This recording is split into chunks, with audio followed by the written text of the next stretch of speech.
کہ ہم نے علی کو بڑھایا ہے محمد سے، ایسا نہیں ہو سکتا، کیونکہ خود علی نے کہا انا عبد من عبید محمد، میں محمد کے غلاموں میں سے غلام ہوں۔ تو پہلا جملہ یہ ہے، وہ علی کو ہم کیسے بڑھا سکتے ہیں؟ سب سے بڑی دلیل یہ ہے کہ ہمارا کلمہ دیکھ لو، کلمہ کیا ہے؟ لا الہ الا اللہ محمد رسول اللہ علی ولی اللہ۔ یعنی اگر ہم علی کو محمد سے بڑھاتے تو پہلے کلمے میں ہیرا پھیری کرتے، کلمے میں تحریف کرتے، یعنی لا الہ الا اللہ علی ولی اللہ، اس کے بعد محمد رسول اللہ کہتے، بلکہ ہمارا کلمہ کیا ہے؟ لا الہ الا اللہ محمد رسول اللہ علی ولی اللہ۔ آج بھی ہم بتا رہے ہیں پہلے نمبر پہ وہ خدا ہے، دوسرے پہ محمد ہے، پھر علی ہے۔ یعنی عظمت علی اس لیے ہے کہ اس نے اس کی عزت کو بھی بچایا، محمد کی عزت کو بھی بچایا۔ تو روایتوں اور آیتوں اور حدیثوں میں جانے کی ضرورت نہیں ہے، دنیا ہمارا کلمہ دیکھ لے سمجھ جائے گی کہ ذات واجب ہے، پھر محمد ہے، پھر علی ہے۔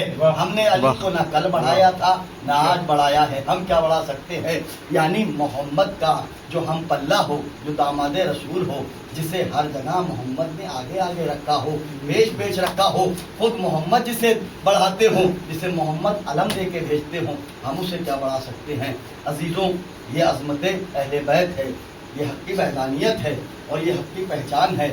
محمد اور اس کا خدا اور وہ علی، اس عظمت محمد کو علی نے بچایا اور عظمت خدا کو علی نے پہچنوایا، یہ معرفت کا ذریعہ بنے ہیں۔ اور آج یہی وجہ ہے کہ ہم وہ حق کے ذکر کے لیے اکٹھا ہوئے ہیں، اور ماشاءاللہ ہم لوگ آج اس لیے اکٹھا ہوئے کہ جو حق کے لیے حسین نے کربلا میں سر دیا تھا، اس حق کو ہم ادامہ دیتے چلے جائیں، ہم فرامین آل محمد سے اپنی زندگیوں کو سنوار لیں اور عظمت حق کو سمجھ جائیں کہ عظمت حق کیا ہے۔ چاہے خانہ کعبہ میں علی کا آنا ہو اور چاہے حسین کا کربلا میں جانا ہو، یہ ہر ایک کام حق کے لیے ہے۔ علی نے اپنی پوری زندگی اس حق کی تعلیم میں گزاری ہے۔ حسین کا کربلا میں ایک ایک عمل اس حق کی عظمت کے لیے تھا۔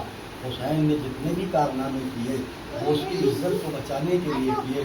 عزاداروں، آج شب 19 ہے اور یہ شب بزرگ جانتے ہیں کہ یہ شب کیا ہے؟ یہ شب عاشور سے کمتر نہیں ہے۔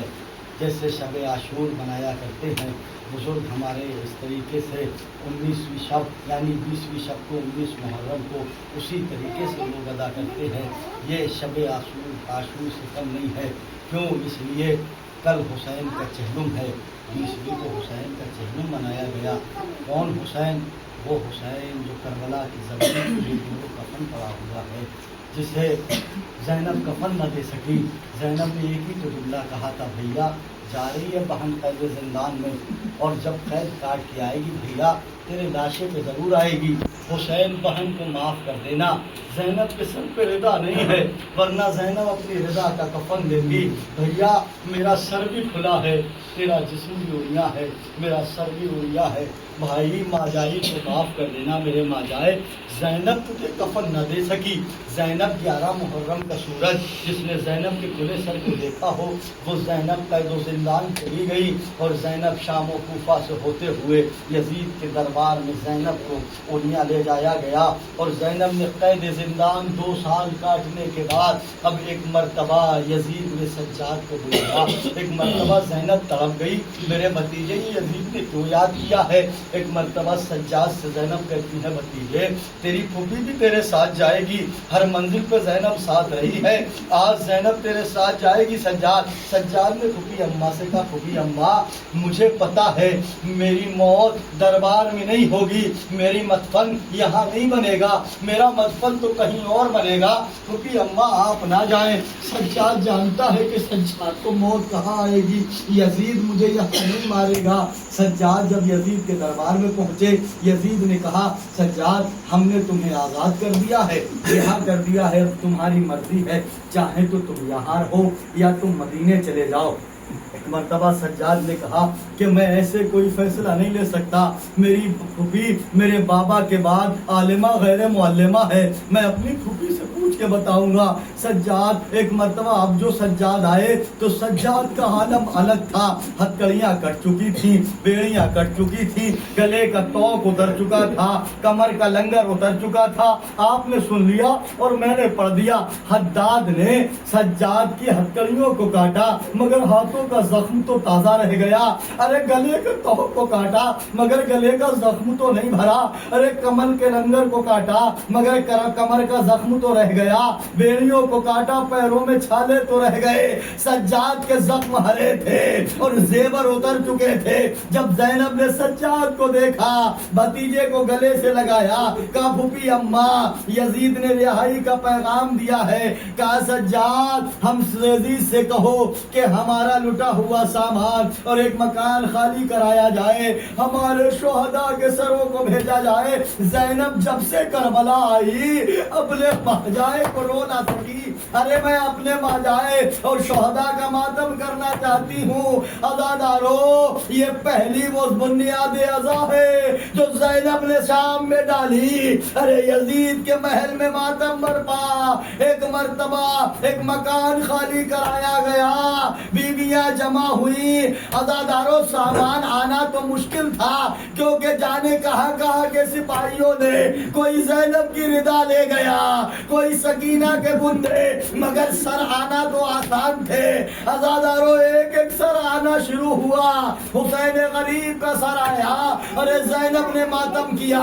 اکبر کا سر آیا, لیلا نے ماتم کیا. اصغر کا سر آیا, رباب نے گود میں لیا. ارے اب ایک سر ایسا آیا, قید میں ایک مرتبہ ایسا سر آیا کہ اب ایک شور ہوا, ہٹو بچوں کا کس کا سر ہے؟ کہا غیور وفادار عباس کا سر آیا. اب جو عباس کا سر تشت میں تھا, عباس کی آنکھیں کھلی تھی, زینب نے بڑھ کے عباس کے سر کو لیا. ارے غیور کی آنکھیں بند ہو گئی. زینب نے شکوہ کیا, عباس یہ دیکھ بے ردا ہو گئے. ارے کوٹوں سے پتھر برسائے گئے. ارے زینب پہ وہ ظلم ہوئے کہ زینب بیان نہیں کر سکتی. زینب نے بیان کیے. ایک مرتبہ سجاد اپنی زخمی کمر کو پکڑ کے اٹھے, ارے عباس کے سر کو لیا. بیویاں سمجھی کہ اب سجاد اپنے زخموں کا شکایت کریں گے, مگر عزاداروں آخری منزل. ارے سجاد عباس کے سر کو زندان کی تاریکی میں اس مقام پہ لے گئے جہاں نلی تربت بنی تھی. ارے اس پہ سر کو رکھا. اٹھو چچا سکینہ آئی ہے. ارے تماچوں کے نشان چہرے پہ, سکینہ چچا کا سر آ گیا. انا للہ و انا الیہ راجعون.